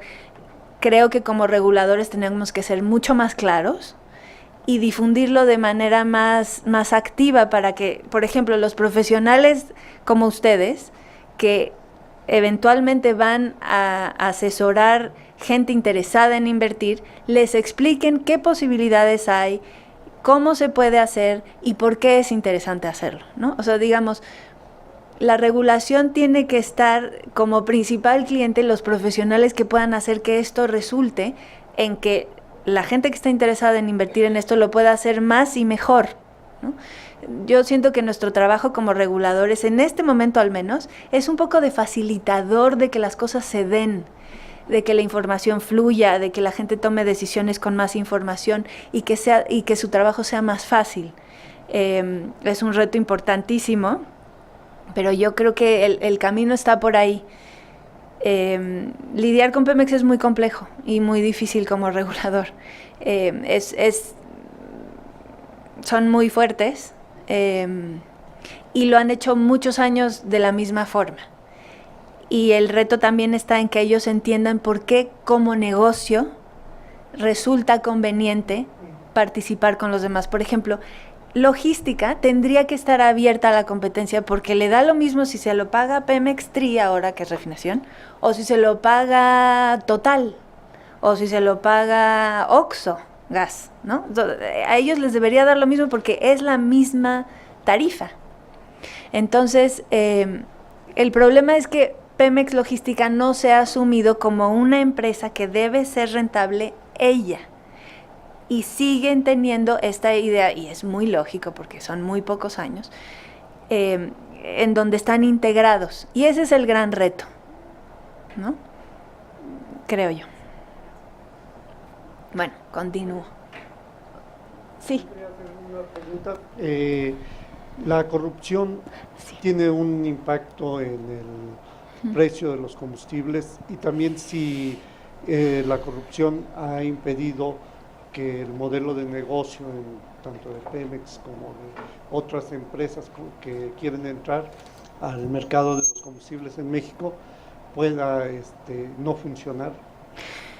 Mire, yo de corrupción, lo único que le puedo hablar es no como reguladora, sino como individuo. Y sí soy, digamos, la corrupción cuesta, y cuesta puntos del PIB, y cuesta oportunidades. La corrupción es un problema que tenemos en este país que tenemos que resolver. En ese sentido, y ahora voy a ir al tema de la seguridad física de los combustibles, es decir, que no se los roben más adelante, pero digamos, sí, la corrupción yo creo que es el reto más importante que tenemos como país. Pemex, digamos, tiene un reto para resolver elementos de corrupción muy importantes. La CRE lo que hace en ese sentido es que cada vez estamos tratando de hacer, no cada vez, hacemos que todos nuestros trámites sean a través de una cosa que se llama la plataforma electrónica, la OPE. ¿Cómo? ¿OPE? ¿O de qué? Oficialía de Partes Electrónica. Digamos, eso disminuye el riesgo de potencializar algún tipo de esquema de corrupción. Tenemos el tema de si tu permiso no sale y no has recibido nada de peticiones de información, etcétera, y se cumple el plazo, es afirmativa ficta, digamos, y además es un organismo colegiado. Es muy difícil en un organismo colegiado que hubiera alguien que pudiera llevar la regulación hacia un lado en el que tuviera un interés particular. Entonces creo que los elementos para combatir la corrupción dentro de la CRE están dados. Yo me siento muy orgullosa de trabajar ahí. Nunca he tenido ningún evento incómodo de corrupción, y creo que somos, a través de esta cuestión de la oficialidad de partes electrónicas, tenemos manera de controlar este tipo de cosas. Y también, digamos, tenemos un canal en donde los permisionarios pueden quejarse y denunciar anónimamente estas cosas. Pues creo que funciona. Pero sí, sin duda, el tema de la corrupción es muy importante en nuestro país y tenemos que combatirlo todos. Sin embargo, como CRE, no tenemos un mandato para sancionar corrupción en Pemex o en CFE o en una empresa, porque, digamos, también la corrupción tiene dos partes, el que da y el que recibe, ¿no? Entonces, ahí nosotros no tenemos un mandato, pero comparto con usted que es un pendiente grande como país.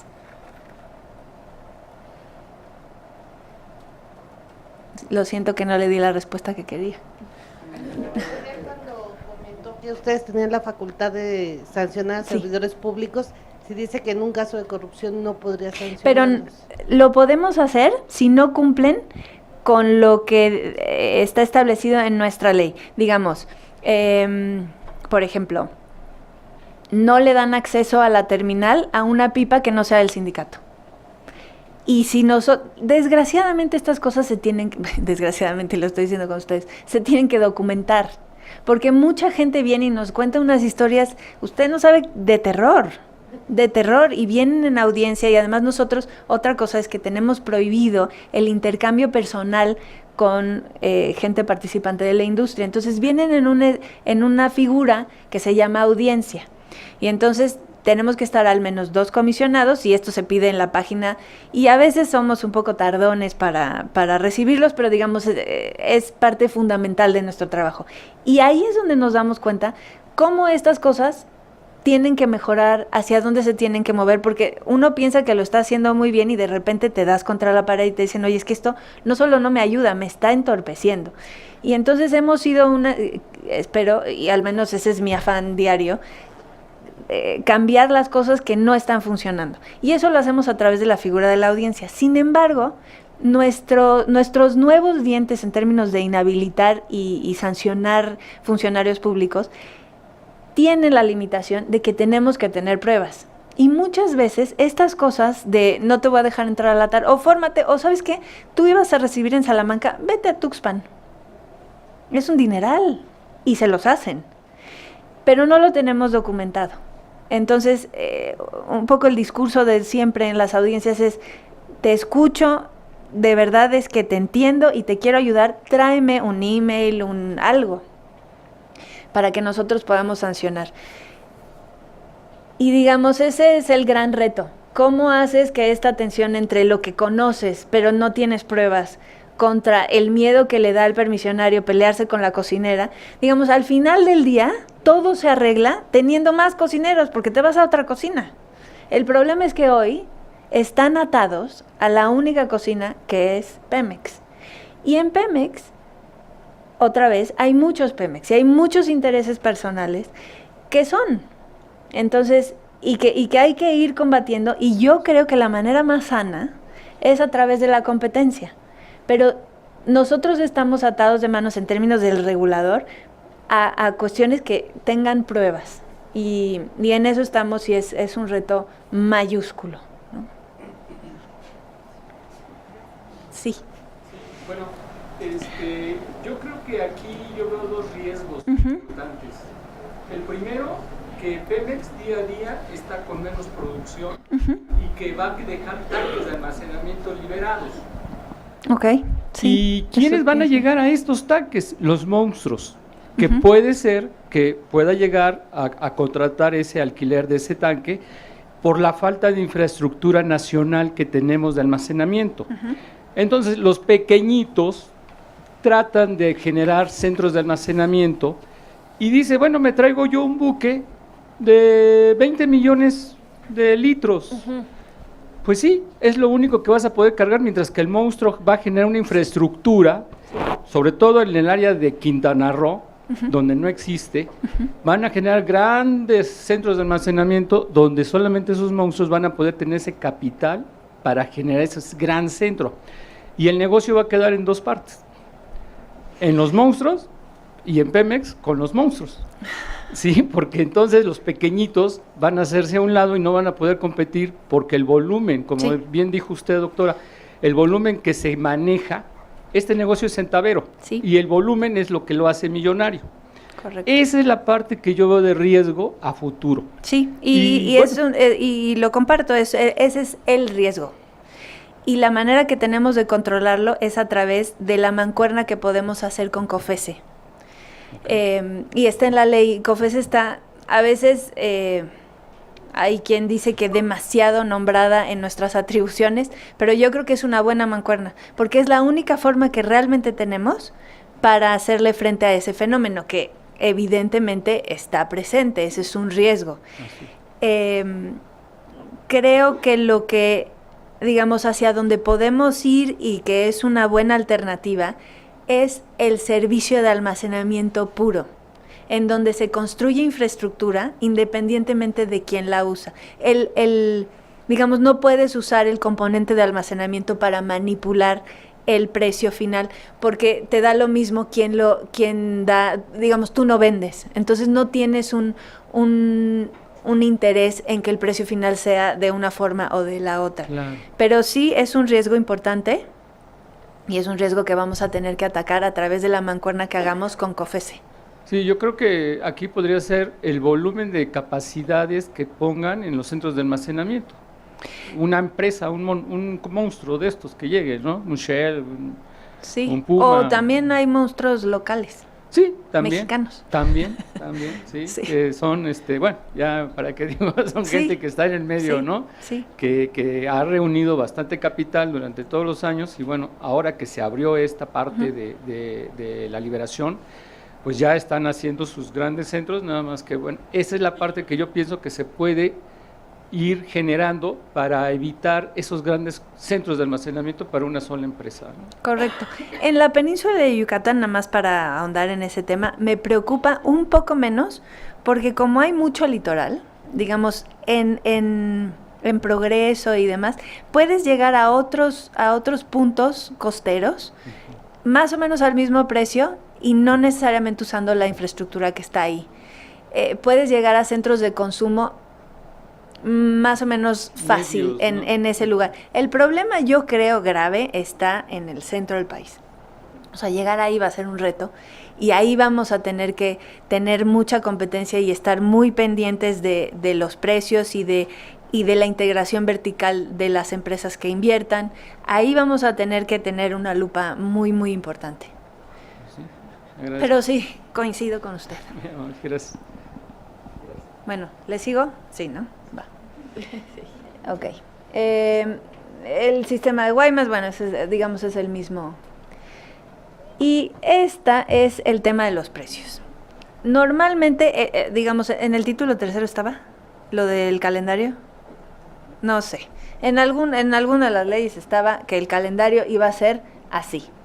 Y en abril del año pasado se determinó apurar el calendario para la flexibilización del precio y ahora estamos en que a fin de este año tenemos el fin del precio único nacional y no solo eso, sino cada una de las regiones del país ya no tienen más la fórmula de precios máximos de Hacienda.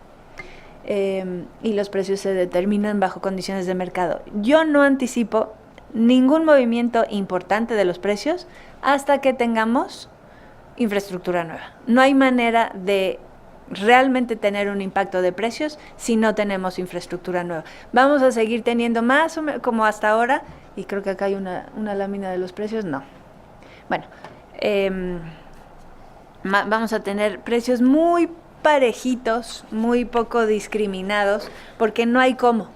Sin infraestructura de logística no hay manera, más que perdiendo dinero, mover los precios, a menos de que haya un impacto fuerte de alguna cuestión geopolítica que cambie el precio del crudo, que no se anticipa, o una caída fuerte en el tipo de cambio, que tampoco creo que se anticipa. Hemos pasado un año muy complicado y aún así pues más o menos hemos ido ahí capoteando el tema del tipo de cambio.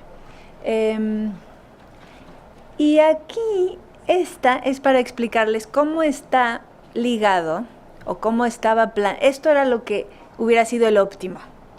Liberalizas los precios y vas acompañado de temporada abierta y una figura que se llama cesión de capacidad, que ahora les explico. Como les dije, no fuimos exitosos en términos de ir cumpliendo el calendario de las temporadas abiertas con Pemex, y entonces no se acompañó la liberalización de los precios con una temporada abierta de la infraestructura de Pemex para cada una de esas zonas. Y digamos, un poco la salida de corto plazo que yo operativamente veo muy complicada es la cesión de capacidad. Y eso lo que significa es, oye Pemex, yo ya tengo clientes gasolineros, con lo cual tú ya no los vas a tener que abastecer. Eso, por construcción lógica del argumento, hace que tengas espacio en tu infraestructura. Y entonces eso significa que tengo que tener acceso a esa infraestructura, hazme una subasta y vemos cómo. Entonces, pero operativamente ese es otro de los retos de Pemex que usualmente no se habla, y es Pemex no está acostumbrado a lidiar con muchos operadores. No saben cómo se hace llevar mi producto, el tuyo y el del señor. Entonces, operativamente es un aprendizaje que yo creo que estaría en su propio beneficio, pero digamos, es un aprendizaje que no han tenido y eso los hace muy reacios también a compartir su infraestructura. Dígame. Hola, buenas tardes. En este asunto en particular, me parece que nos estaría hablando del artículo 5 de la Constitución. Ya vimos un asunto parecido con Telcel y Telmex, donde con la tarifa cero la Corte determinó que es inconstitucional. ¿Qué pasaría o qué tienen contemplado hacer en caso de que pudiera...? No tengo ni idea de lo que me estás preguntando. A ver, Alfonso. Exacto. No, en este caso son dos materias totalmente diferentes que se manejan Aquí el aspecto es que el espectro es invisible, no es físico, aquí sí. Entonces aquí cuesta dinero al operador, que en este caso es Pemex. Aquí, por ejemplo, un ejemplillo que a mí me pasó cuando yo estaba trabajando en iniciativa privada, es que en Topolobampo hay una planta de Pemex, una terminal de Pemex Fertilizantes que tenía, creo que etanol o algo así, como pseudopetroquímica. Legalmente no se consideraba como petroquímica, era un químico derivado del gas natural, no petroquímica. Entonces se estudió mucho la parte de cesión de capacidad de temporada abierta, de cómo nosotros podíamos entrar para ocupar eso. Finalmente, al no ser una molécula regulada, no se puede entrar. La cesión de capacidad y la temporada abierta son dos mecanismos que se usan para poder tener temporalmente un espectro físico de la infraestructura que hay disponible por parte de Pemex. En este caso, la misma ley de hidrocarburos te establece de que si Pemex o el titular de la capacidad no te lo permite, te lo tiene que justificar técnicamente. Y en ese caso, puede que posiblemente, a título personal, pueda solicitarle a la CRE que intervenga. Okay. Pues está tan complicado que no lo hemos logrado. Entonces, en eso estamos. Yo creo que lo que sustenta esto es la obligación de acceso abierto y que está sobre la capacidad disponible. Entonces, digamos, en términos económicos, lo que yo veo es, tú ya no estás sirviendo a ese cliente, tienes espacio en tu infraestructura porque ya no estás usando ese cacho de capacidad para llevarle producto a ese cliente. Con lo cual, tú que vives de distribuir y transportar molécula, pues cóbrale la misma tarifa idéntica a otro ente para que sirva a ese cliente. Sin embargo, es de una complejidad operativa muy importante y digamos, entiendo por qué hay una resistencia importantísima por parte de Pemex. En el fondo, creo que lo que va a suceder es que esto puede que funcione en una escala muy menor y lo que otra vez significa es la industria tiene que saber que hay una necesidad importantísima, porque eso sí es incontrovertible, de infraestructura y la tengan que construir para poder tener un segmento del mercado mayor y que puedan hacer negocio, digamos. Esto es así. Yo no creo que esa incapacidad posiblemente constitucional, como lo llamas, pueda detener una cosa que es incontrovertible, que es tenemos necesidad de infraestructura, tenemos un mercado que cada vez demanda más y tenemos un productor que cada vez produce menos. Entonces, yo, digamos, ahí lo dejaría y supongo que esta controversia tendrá una manera de solucionarse o no, no lo sé, digamos, pero eso, como empecé con el disclaimer que empecé diciendo, yo en eso no me voy a meter porque no lo entiendo. Y para eso son los órganos colegiados. Mi experiencia es en otro sentido. Hay otros abogados en el Pleno que se dedican precisamente a prever este tipo de asunto, en el cual yo no te puedo ayudar porque no tengo las calificaciones para hacerlo, ¿no? Bueno, continúo. Aquí está este tema de lo del funcionamiento de los mercados, que está unido con lo que preguntaba usted anteriormente, y la importancia de que la información sea pública y muy difundida, ¿no? Entonces, nosotros tenemos el boletín electrónico, hay unas disposiciones específicas para cómo tienen que estar disponibles estos precios y en qué formato y en qué tamaño, etcétera, ¿no? Se regulan los mínimos, ¿no? Después cada uno puede ponerlo lo más grande o lo más chico que quiera, pero se regulan los mínimos. Y luego tenemos un app que nos gusta, que, digamos, le permite al usuario saber si en esa gasolinera el precio que le están cobrando es concordante con lo que reportaron que estaban vendiendo, y si tiene un permiso, si no tiene un permiso, porque al principio muchas gasolineras operaban sin permiso, lo cual estaba tremendo. Pero bueno, digamos, este es el tema de la información de precios, que creo que ya tocamos más.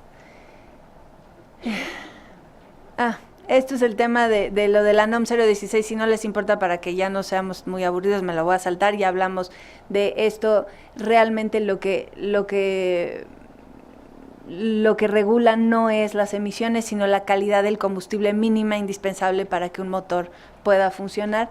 Y estamos muy en línea e incluso por encima de los mínimos de otros países.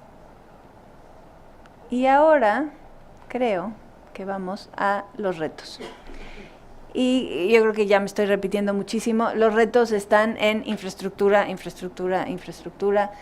certidumbre, capacidad de la regulación para poder corregir lo que no ha estado bien y escuchar no solo a la industria, sino a todos los involucrados en este mercado para poder hacer nuestro trabajo de mejor manera en términos de lograr esto que yo llamo de facilitador, en donde podamos lograr que se cumpla el objetivo de proteger al consumidor y darles las mejores condiciones y las mejores calidades y el mejor servicio, y haciendo que la industria haga su trabajo mejor y más fácil.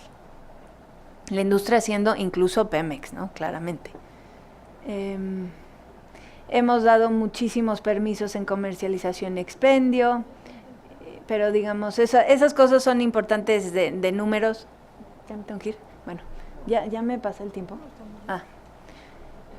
Y les cuento los proyectos de infraestructura que están hoy.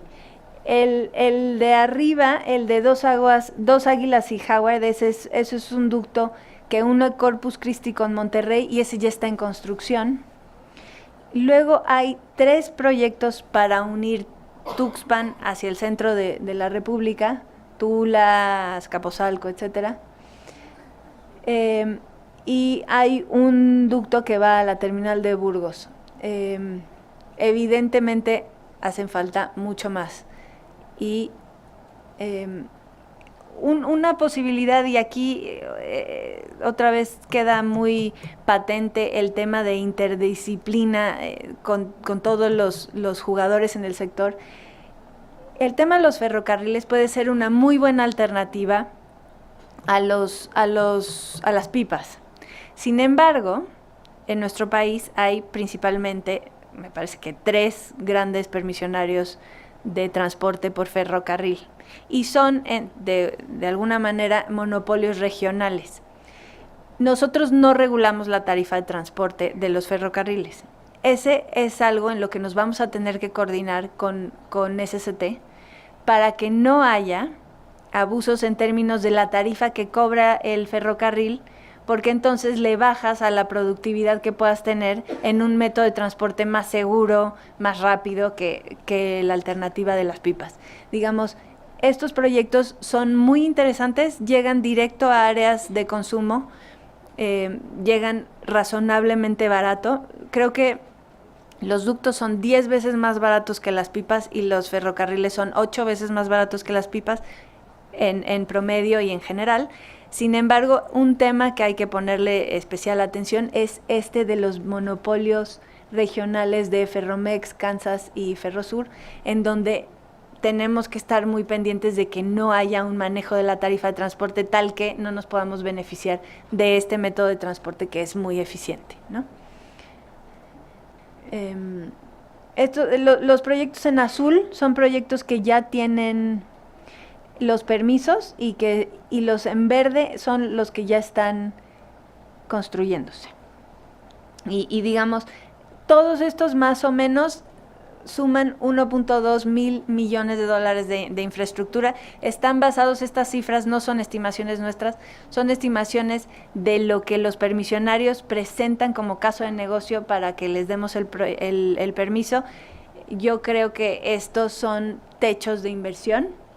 Si es que todos los proyectos se dan en la medida en la que ellos piden el permiso, se darán más o menos estos montos de inversión. Y ahí es donde yo pongo la diferencia entre los proyectos de crudo versus los proyectos de este segmento de los hidrocarburos, porque esto tiene un impacto sobre construcción, sobre carreteras, digamos, tiene una derrama económica mucho más inmediata, con montos nada despreciables de inversión, en distintas zonas del país. Estos son, chistoso, los anteriores son los que ya tienen permiso y estos son los que han anunciado la propia industria que no necesariamente tienen permiso ni se están construyendo. Pero digamos, da un buen termómetro a que a lo mejor tenemos otros 754 millones de dólares de proyectos que han sido anunciados y que todavía no tienen permiso.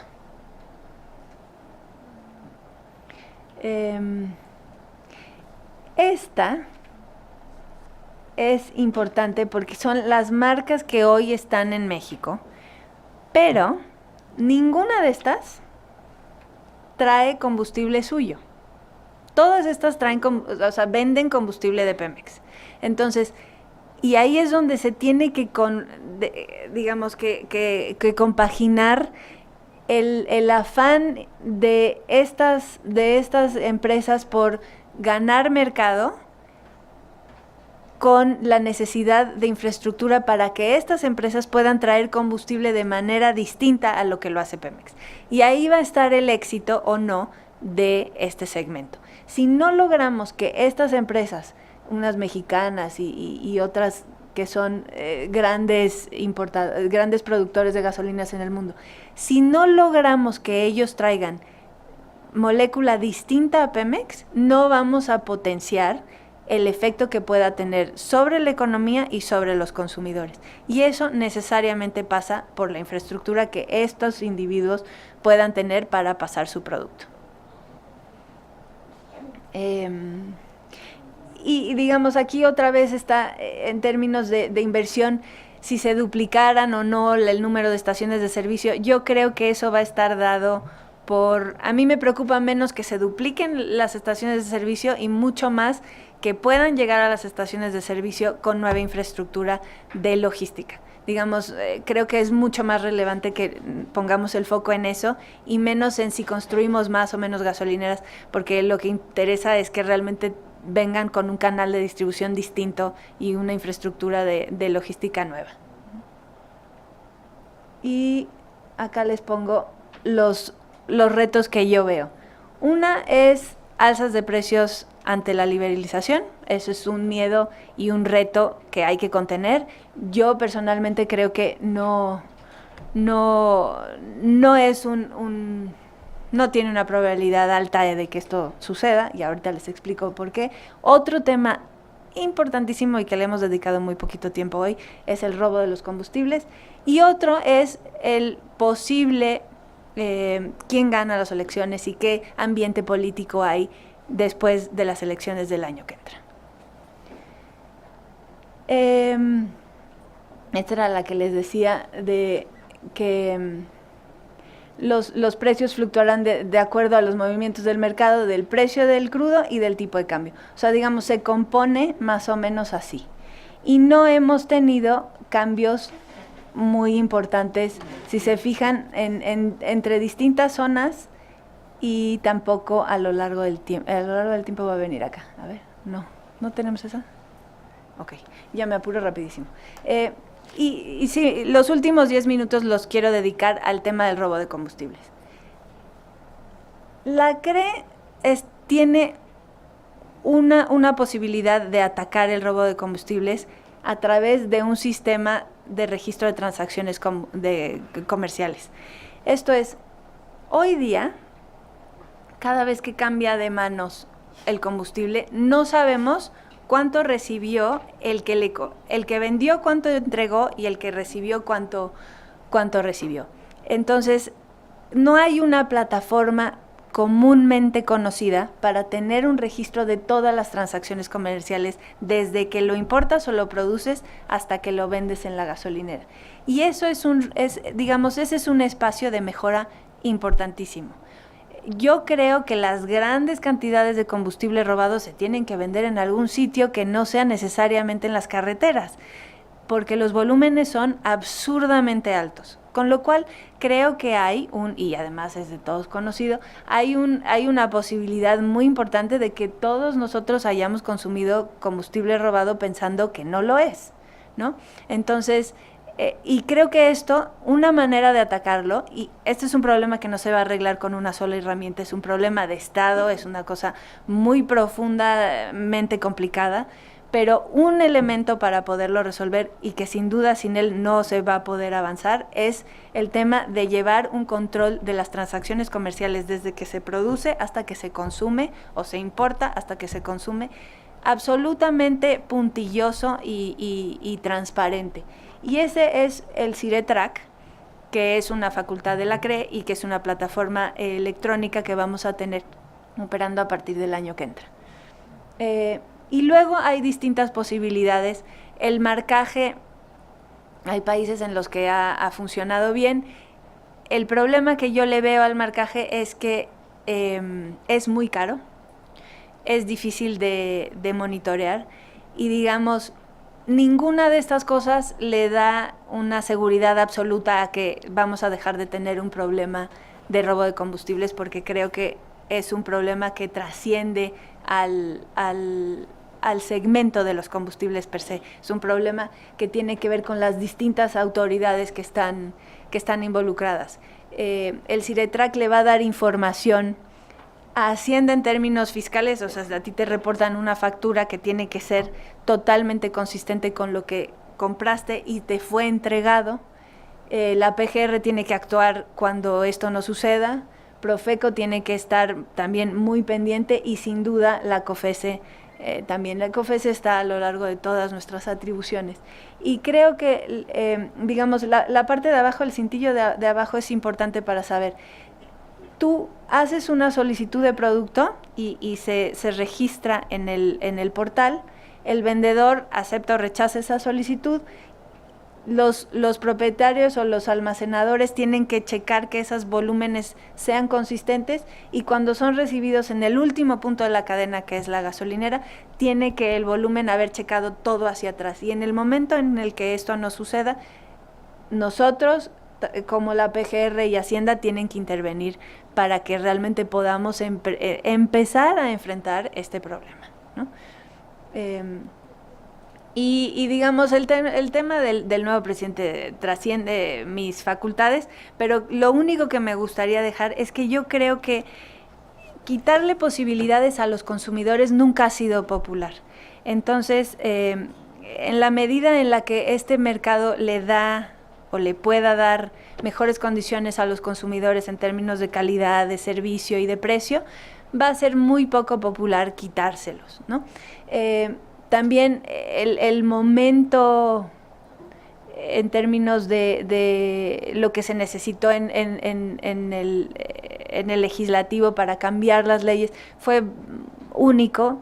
Hoy se prevé que el voto está mucho más pulverizado y entonces volver a tener una mayoría de la en términos parecidos a lo que tuvimos en 2013 parece poco probable, pero digamos esto no me toca a mí, solamente esta es una lámina que tenemos un poco para darle certidumbre a los involucrados en el sector, para que entiendan la magnitud de estas cosas y cómo no es tan fácil cambiarlas y digamos cómo puede, en términos muy prácticos, los costos políticos de haber cambiado el sector están pagados y los beneficios que puede traer este sector están por recogerse. Entonces creo que tampoco es muy racional echar atrás algo que te va a dar muchos beneficios.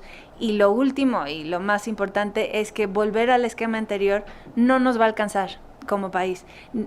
Las empresas productivas del Estado no van a tener los recursos suficientes para hacerle frente a mercados que están creciendo de esta manera, ni CFE ni Pemex, con lo cual tenemos que encontrar una manera en la que socialmente todos nos beneficiemos protegiendo al consumidor y haciéndonos más competitivos como país.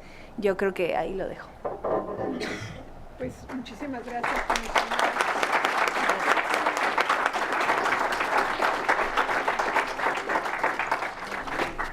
Le agradecemos la claridad de su exposición y sobre todo todas estas reflexiones. A mí me llama la atención que entonces todos los amparos que se promovieron en relación precisamente al precio máximo y mínimo que se establece por parte de la Secretaría de Hacienda o que se establecía, iban básicamente encaminados en que se les cuestionaba qué cosa era la logística y cómo se integraba esa logística. Entonces eso ya deja insubsistente, se van a sobreseer todos esos amparos, pues porque ya no va a operar, ¿no? Mande. Espero que sí. Yo creo que en ese punto también tendría que regular la logística, porque la logística la manda Pemex. No existe fules o pipas que puedan tener la capacidad de poder llegar entonces a eso. Y los costos de transporte de este combustible se incrementan porque no está regulado tampoco. No, sí está regulado. El transporte en los fules. Sí, sí está regulado. Bueno, que existan fulls no, pero todos pueden tener un full. No, y digamos, sí. está regulado por nosotros. ¿El costo? Sí. O sea, no está regulado el precio de ese transporte, pero sí. Ok. Es a lo que me digamos, refiero. sí le estamos dando mucho seguimiento al tema de las pipas en términos de que no pueden tener un trato discriminatorio con otros. Ok. ¿No? Más en ese sentido, económicamente no lo regulamos en términos de los permisos y del trato no discriminatorio. Ok. En la terminal. En la terminal, sí, no, yo me refiero al costo Sí. puro del transporte del combustible. Sí, Sí. es también. Comisionada, y si nos permite la última pregunta.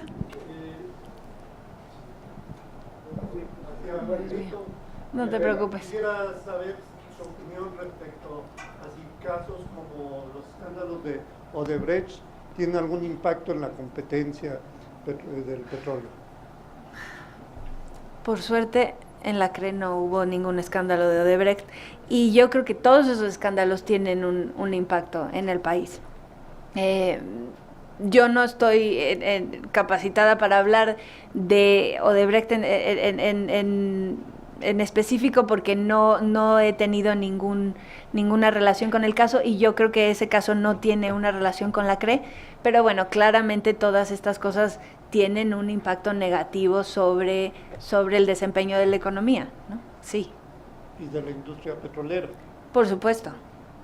Pero digamos, yo en la CRE específicamente yo no veo un impacto y tampoco lo veo necesariamente en este mercado. Creo que el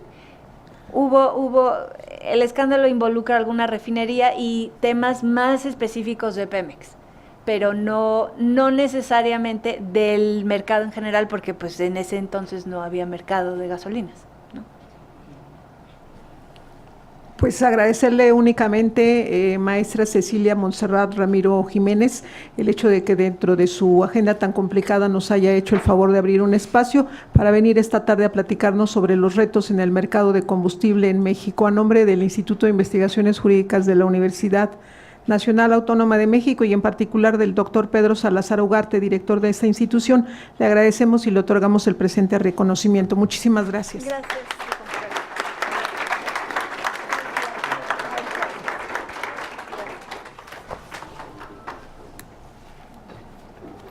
Y yo creo que tienen un mercado laboral infinito en este segmento. Hay mucha necesidad de abogados que le entiendan. Muchas gracias. Buenas noches.